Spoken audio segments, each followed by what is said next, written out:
Again, from left to right, we have Buddy with us. We have Brian S. Red. We have Jay Brannon and John Cawley with us tonight. And something happened over the weekend in Florida. And the owner of a venue the venue was contracted till 11:30. He decided he was drinking heavily and decided he wanted to go home at 10:40. Okay. So he went over to the DJ and said, cut it. He goes, wait, just want to give them their last dance. He said, I said, cut it. And he poured a drink all over the guy's console. So the guy shut the console down. And then the bride and groom were doing their last dance and went up and like, hey, what the hell?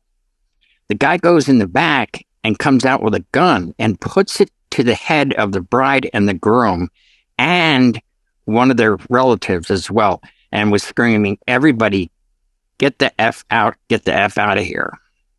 Of course, the cops were called. He was charged with 7 counts of whatever they do.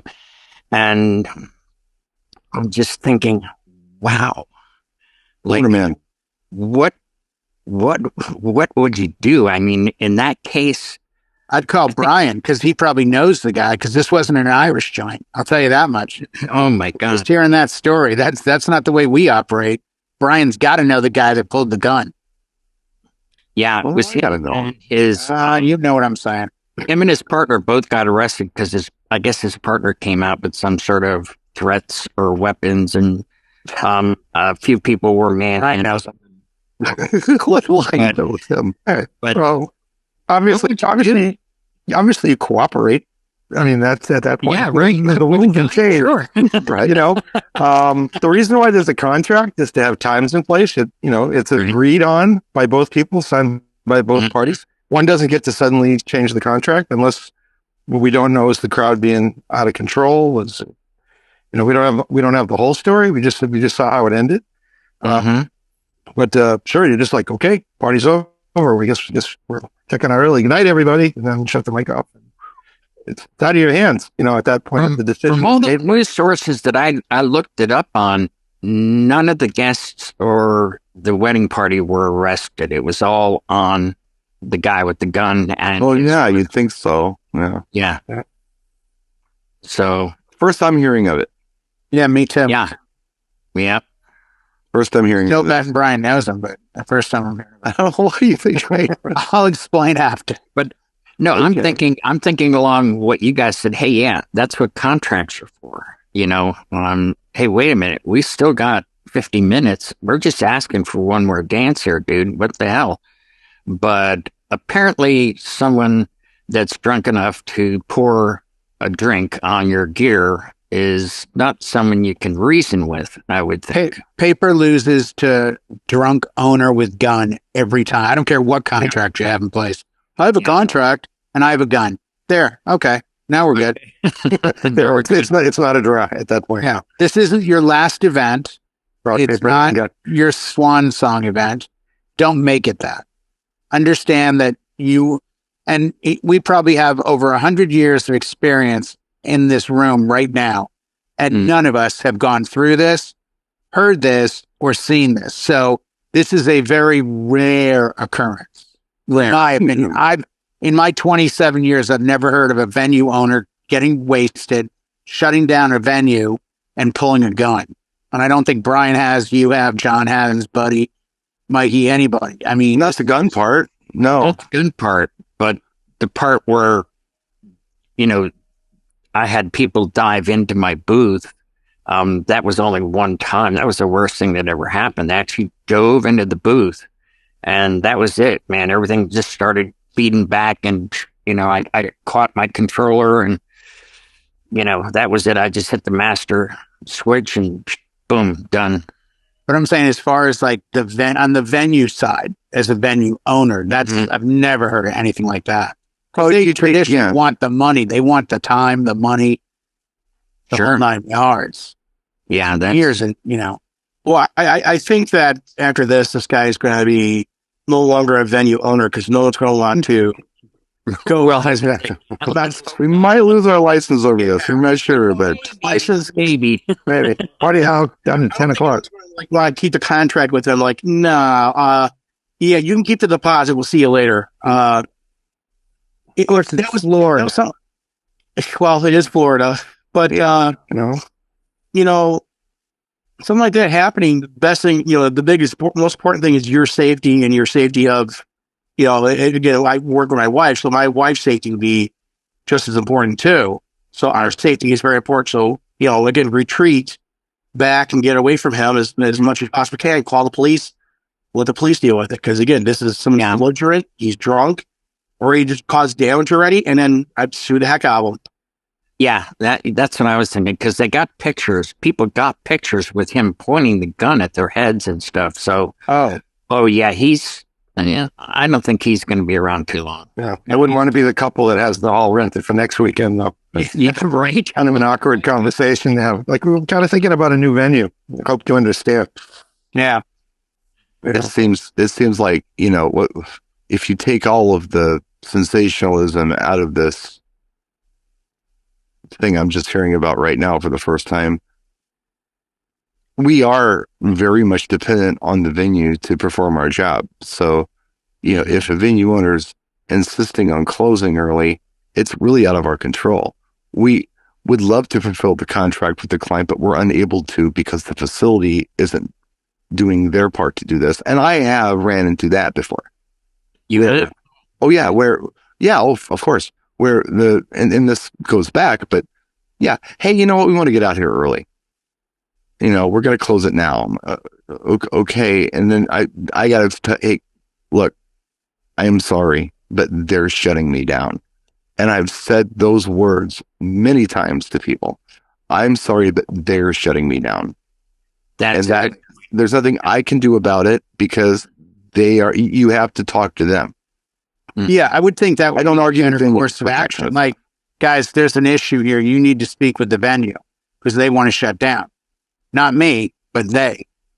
Right. Yeah, so you've had that several times when you were contracted, let's say, to go to midnight. The venues come to you at 11 and saying, hey, we want to go home early. Let's shut down now. Well, it could be that, or it could be a misunderstanding where, we have you booked until 12, for instance. And then the music, right. No, we're done at 10:30. Okay.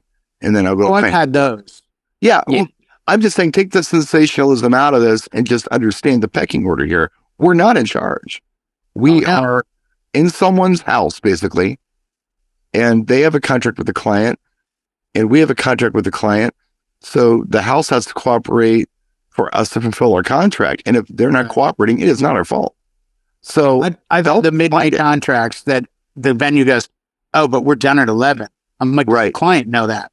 Yes, the client does. Well, and then I just simply go to the client and say, hey, you know what? On the timeline, let's move a couple of things.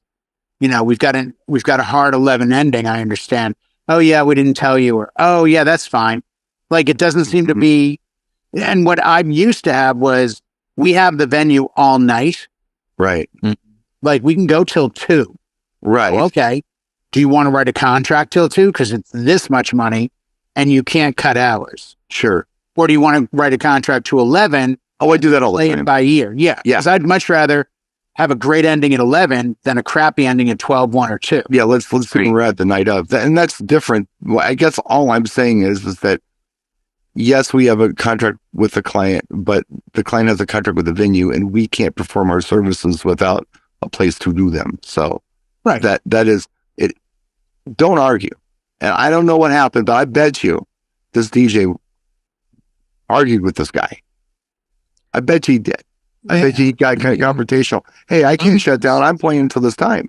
Yeah. You know what? Think somehow it escalated to a gun. Come on. I think the other argument I would throw out here, and some people do not like to hear this, and I'm one of those guys who says things that people don't want to hear sometimes because it's true. This is a really good argument for not having a cocktail at your event, because let's just say, for instance, the DJ had been drinking as well, and there was no gun involved, but the DJ and the person at the bar got in an argument. There was drink support, and the police were called. Guess what? Everybody's getting hauled away. Yeah. If the DJ is sober and the event manager or the event owner, whoever it is drunk and causes the problem, cop's just going to take him. It's not going to be questions. Mm-hmm. Yeah. So that's a real good argument for those of you who do partake at your events to maybe think about the consequences that could come up if you do. Well, and I guarantee that your insurance that you have, that you pay $200-$400 a year, the second they find out you've been drinking at the event, they're not covering a thing. I don't know. That could be. I'm not an insurance agent. Right. They're looking for an excuse to not pay you. And being drunk on the scene would be a hell of an excuse. It's a reasonable speculation, but I don't know. That's what I got for that, I guess. Well, it'll be interesting to see what else comes out of this story, because we don't know how the owner approached the DJ. So they may have never met, and he could have just come walking up, shut it off. Who knew? Right. And then, we don't know but then to pour a drink on the equipment, that just, whoa. Howie, here's what I say. I'll just read a little bit when you guys were talking. And I guess if the guy who records actually the DJ's a relative of the bride, according to New York Post. Yes. Against what's being recorded right now, who knows, what comes out. But he recorded the video and put it on his Instagram account, the DJ. Oh, okay. So, it's just crazy stuff like this that, and again, like Brian said, who knows what happened beforehand? Did he say something? Did he do something? Was he not professional? Again, I'm just saying that. I'm not saying that he is or not. It's like we don't know. We need more context. But again, either way you look at it, even if he was the most unprofessional person in the world, it does not give a right for the owner to destroy property and to pull a weapon out on someone. Doesn't matter what that weapon is. Yeah. I have something else to I guess. Again, like Buddy said, we don't know what happened. Right. Not okay. So really. So the guy the guy who owned the place was drunk and poured the drink, and that's what they're saying.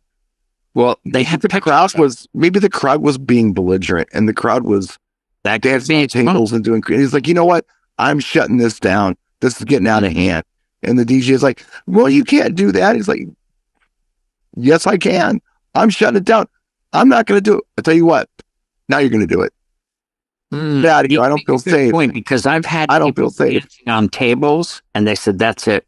You're done." Yeah. We're closing down. We're closing down. He overreacted, of course. Yes, but like if Bill and Kill Bill, like an open bar all night. I could see an open cocktail. Okay, I've done those where it's that 1 hour. It's open for beer and wine.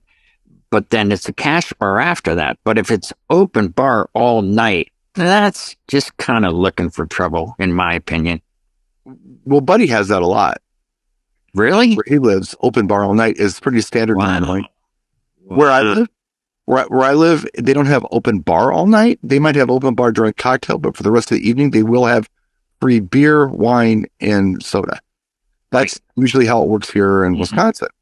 But yeah, Illinois, or higher end, really high end events, we'll do an open bar. And the problem about that here in Wisconsin is people, I think, of a certain generation would see that as an opportunity to shot. Buddy said they don't do shots, but they do it a little different. But anyway, I can count them. It doesn't cost me anything. Yeah. Like as Mr. Owner doesn't get involved in the shots. That's some people are opportunistic when it comes to that kind of stuff. It's out here. A lot of places will not make you a shot now. They've kind of woken up, and you can order drinks even on open bars, but they're not giving you straight up drinks. And guys will, just like you say, Brian, guys, but come on, just take the ice out. It's like, no. They're like, guys, they're really strict here. Our insurance. Everyone's covered on insurance. And again, California, most of my clients, if not 100%, probably 99%, they have to pick up an insurance policy for the day of the wedding. Like $150, $1 million liability policy. It goes on them. Somebody gets wasted at the wedding and starts a problem, gets in an accident. Lawyers are like, where were you? John and Sally's wedding. Bingo. Payday. We're suing the DJ, the bartender, the venue, the bride and groom. Everyone goes down. Well, I've had that at my community events where they take the 1 day insurance as well. They just don't want to take a chance, No. And you can't look at this outcome. What if somebody was seriously hurt? The bride and groom hosted a party. The only reason you are there is because of the bride and groom. It's a cause and effect thing. Mm-hmm. It's not determined that they're liable, but there's no need to be at the bar without the bride and groom. So some of the liability has to end up back on them in a court. Mm-hmm. That's why the insurance is certainly helpful. All right, we ran that one into the ground. I have a second question. We see this time and time again. Is there any program out there that can automatically delete duplicate files from my hard drive? Yes. And that, to me, I don't know one that is successful.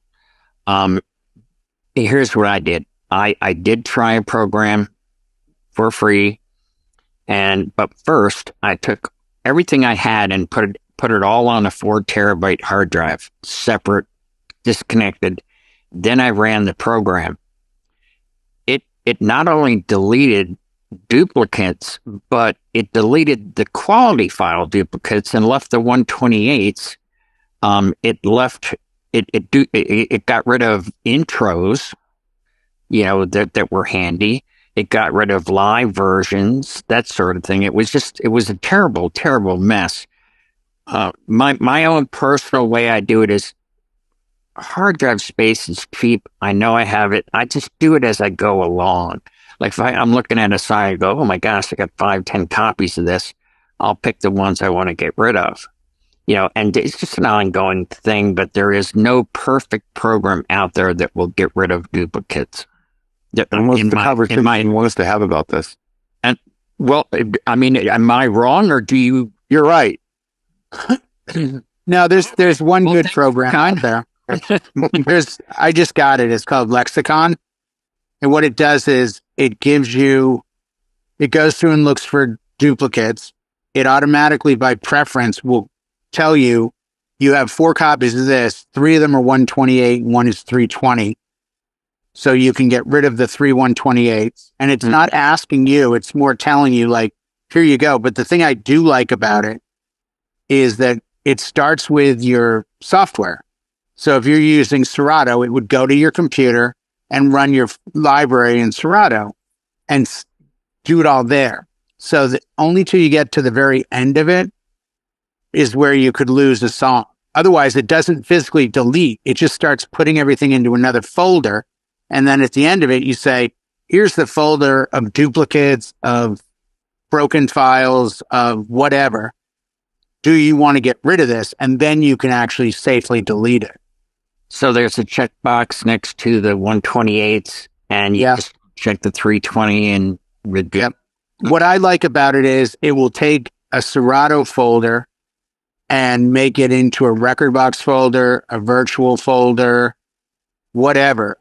So for me, the benefit is I can get 100,000 songs and move them in and out of record box, in and out of Serato. The funny part about it to me is it's really not a lifelong program. Like it's a monthly fee of $17 or I think $25 if you want to do cloud backup. So for $25, it stores all your music in the cloud and then you have automatic pullback. If you showed up at a gig without a hard drive, you could technically go to the cloud, which is what upgraded Rekordbox does too. Like, oh no, I don't have a hard drive. Oh, that's no problem. As long as you can get online, even hotspotting your phone, you can go to the cloud and there's your library. So, this is the way of the world now with the technology. I need to clean up my files, but it's not something I'm going to keep paying for every month because once I've done a deep dive on it, it's sort of, I don't see the point of it. So it's a weird business model. If you're not doing the 25, the 17, you buy it, you clean up your hard drive, then you cancel it, and then once a year you pick it up again maybe and go through your drives. I don't know. Hopefully by that point you're only cleaning new stuff because you've already purged. Well, that's it. You're already faded out. Right. So far what I've seen it do, it's done a really good job. Pulse tried it out before I did and he recommended it to me. But that's the next step is, do I want to do something where I have access to the cloud? Some people like fuel injection with O2 sensors and they want to tune their car with their laptop computer. Some people like carburetors. I'm a carburetor guy. Yeah, me too. Go in there and just make my little tweaks here and there to my liking instead of just having it automatically done for me by a computer. No. Fear the technology, Brian. No, not fear the technology. I just want more control over how things happen. Right. No, that's my point about lexicon. It doesn't do anything without you saying to. Like you tell it, find duplicates. It goes through and finds them, and then it outlines, here's the duplicates we found. Here's what the file size is. Here's what the quality is. Which do you want to keep? And even at that point, if you say, get rid of all the 128, it doesn't physically delete them. It moves them to an outside folder. Yeah, you said that, all that. Right. Yeah. So I don't see the carburetor and fuel injection. Some people have electronic choke. Some people have manual choke. I'm a manual choke guy. I'm just saying. Was the Tyrannosaurus Rex as scary as they say it was, Brian, or did you find it to be a little bit easier to deal with? I love technology, but sometimes I want to have a little more control over things. Yeah. And the program you're talking about, I'm sure it's fine. But like Howie said, I mean, this stuff is not expensive anymore. These little flash drives and just solid state drives and whatever. I know Pulse is big on space. I don't know why he is. He calls them. I think it's not the redundancy of having 100 copies. It did. Yeah. Well, it's our luck. We'll delete 99 copies and keep the one with the skip in it. And like, I wish I. Yeah. I know I've got one copy of Journeys Don't Stop Believing that is uncool, and I can never remember which one it is. I need to just tag that and get rid of it sometime because it just needs to go away. And then I'm thinking about. Sounds like that manual choke's really working for you there, Brian. Hoping you like that is the first stance. I preview things. Stop. Whoops, hold on, everybody. Just some record bar like from the fart in the second chorus. But no, I mean, like I know. I don't know. I'm gonna manually do that just because I know what I want. There are some things that I have them for a reason. The computer may not know why I have them. Maybe part of a collection somewhere. Maybe an intro edit that's kind of goofy and you may not be able to find it anywhere else. Could be a rapless edit. Could be a lot of things. And yeah, there's stuff in my computer that I don't need. I know that, but and I would worry about it. If it costs me, $50 per megabyte to, store music, that would be a concern. But when storage doesn't really cost anything, I figure the same. If anything, I get maybe 100 gigs of just fluff that's taking up space, but it's 100 gigs with, a 5 terabyte drive. Right. It's a deal. Right. I'm not struggling for space yet. So what? Yeah. It's not like they're, I mean, if you were running all WAV files or something, whatever. No, I'm not running 320K MP3 and it's fine. Yeah, if you're a video guy, you'd be like, whoa, tighten it. Yeah, even my video stuff, I mean, I've got a lot of video. And yeah, that takes up a lot of space, but I don't know that I want to delete dupes to that. I mean, I want to go in and see what's got the best clarity just from visually just checking it out before I play it. What one has the bad acting deleted from it and what doesn't. And maybe I want the bad acting sometimes, maybe I don't. Yeah, I don't know. Use the tech. If it works for you, go for it. I'm just not going to do it. Lexicon, huh? Okay. The show is brought to you by Noah's Ark and Moses. Moses. Let's end this on a bit of a joke. When you were going, don't stop, don't stop believing. Jimmy was famous. He actually had a loop set up for this. When he would do, if they requested the electric slide, he would loop to the left, to the left, to the left, until right to the wall, hitting the wall. Yeah, and we would be laughing so hard. They'd be like, "What's going?" And then he'd release the loop. Monkeys do monkey. But that I don't know. It just brought a smile to me when you said that. So. Put him over the cliff. Lemming from a Disney film. Yeah. All right. Hey, thank you guys so much for tuning in, and thank you all on the panel for, and as usual, hang out here. And one thing we forgot to take care of business was, this is brought to you by DJ Event Planner, www.djeventplanner.com. And when this goes to onto YouTube. There's a list of other sponsors there as well. Please, they help us stay on. So give that a go. And as usual, if you have a topic that you want us to cover, leave it in the comment section, and we'll be happy to do it for you. Until next week,